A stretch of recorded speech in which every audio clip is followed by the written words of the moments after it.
আজ থেকে খুলেছে দেশের সব শিক্ষা প্রতিষ্ঠান। কোটা সংস্কার আন্দোলন ঘিরে দীর্ঘদিন বন্ধ থাকার পর খুলেছে সরকারি বেসরকারি সব বিশ্ববিদ্যালয়।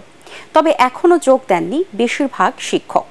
এদিকে ৫ আগস্ট আওয়ামী লীগ সরকারের পতনের পর ঢাকা বিশ্ববিদ্যালয়ের উপাচার্য সহ বেশ কয়েকজন শিক্ষক পদত্যাগ করায় দেখা দিয়েছে জটিলতা।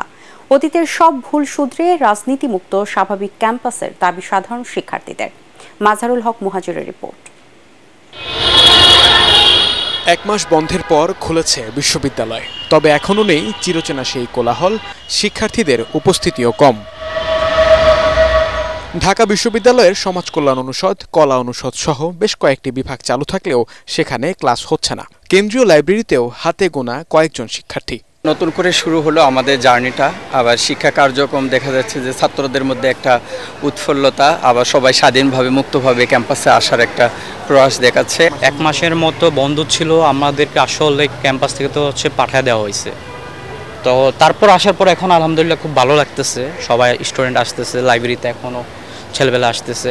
হয়তো কালকে থেকে বা নেক্সট কয়েকদিন পর থেকে সবাই রেগুলার চলে আসবে। কিছু শিক্ষককে ক্যাম্পাসে দেখা গেলেও তারা ব্যস্ত ছিলেন অফিসিয়াল কাজ নিয়েই। যদিও উপাচার্য রেজিস্ট্রারের পদত্যাগে অভিভাবকহীন অবস্থায় ঢাকা বিশ্ববিদ্যালয়, ফলে দ্রুত সময়ের মধ্যে এসব কিছুর সুরাহা চান এই শিক্ষার্থীরা।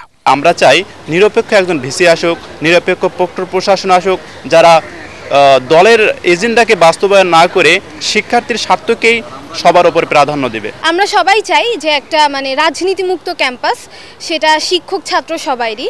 আর এই যে গণরুমের এই কালচারটা আসলে বাদ দেওয়া উচিত, কারণ এভাবে দেখা যায় যে অনেক শিক্ষার্থী আর কি ঝামেলায় পড়ে। সবাই সিট পায় হিসাবে, তো লিগালি সিট দিলে এটা আসলে আমাদের জন্য অনেক সুবিধা হবে।